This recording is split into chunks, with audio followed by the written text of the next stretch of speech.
Namaste and welcome back to Waking Up with Mindful Serenity. We're going to continue with our little exercise of pulling a concept from the jar and me speaking on it impromptu for however long it takes. How's that? I used to set a time, but I keep going over that time. These concepts I realized are beyond time and space. They can't be reduced to that kind of a limitation. So that's my rationalization anyway for. So I will pull out a concept from the jar and I will have a look. Okay, I'm going to take a deep breath.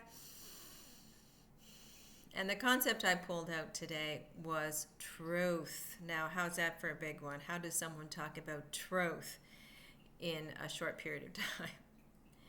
What is truth? Truth is something that philosophers have been debating over and discussing and hypothesizing for many, many, many centuries. And I don't know if anybody's actually come up with an answer. My answer for that question basically is truth is what is. Whatever is in its truest form, it uses the word truth, so that doesn't make it right. Whatever is, and that's truth. Do we experience truth on a day-to-day basis? I don't think we do. I think majority of us are so stuck in our heads and our concepts of reality and our ideas of reality and our ideas of materialistic reality and our stuckness on those physicality notions that we don't actually recognize what is. We don't recognize it, therefore we don't experience it.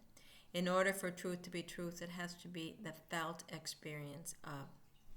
It has to be the beingness of everything, the true essence beneath all the maya or the illusion, as the Buddha would have referred to it as, that we get stuck in. Truth is the reality of who we are at the deepest level, beneath the physical kasha, this identification we have with ourselves as our bodies, beneath the energetic kasha, beneath the mental formation kasha, where we have these ideas and stories about who we are as a little me, beneath the jhana, or the truth body, if that is not an oxymoron on itself, because there is a kasha, according to yoga and Hindu philosophy, referred to as the jhana, or the truth body.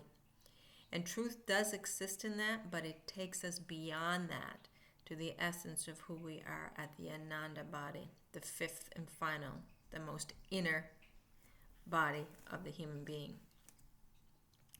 So truth then is at the core of who we are and the core of what everything is. What is at that core? Some people will say it's Satchidananda, existence, consciousness, and bliss. Some people will say it's Shakti, conscious energy. Some would say it is the soul. Some would say it is the vibrating field of energy. And some would say it is truth. Ramana Maharishi was renowned as an Indian saint who taught and directed people with very few words to something called self-realization, the direct route to self-realization, realizing the self. And when we speak about truth, it is reality. Truth and reality are synonymous. There is a real in reality. What is real? Who are we really at the deepest core?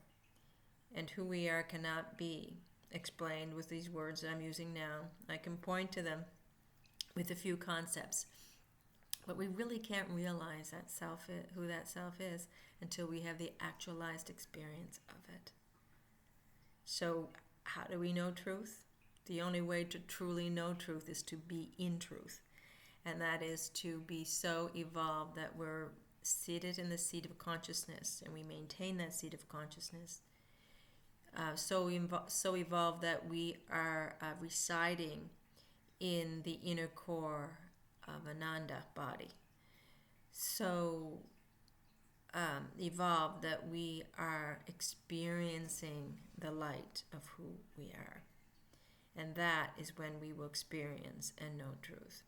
Otherwise, all we're doing is pointing to it, like Socrates had done, like Plato has done, and so many other great world philosophers, including those higher evolved beings like the Buddha and Christ. So yeah, truth is something we'll only know when we realize it, and we'll only realize it when we discover and remember and be who we are. So that's all I have to say about that. Hope it makes a little bit of sense anyway. Thank you very much for joining me, and I hope you have an amazing day. Rainy in my part of the world. I hope you're getting a little bit of sun. If not, enjoy the rain. Namaste.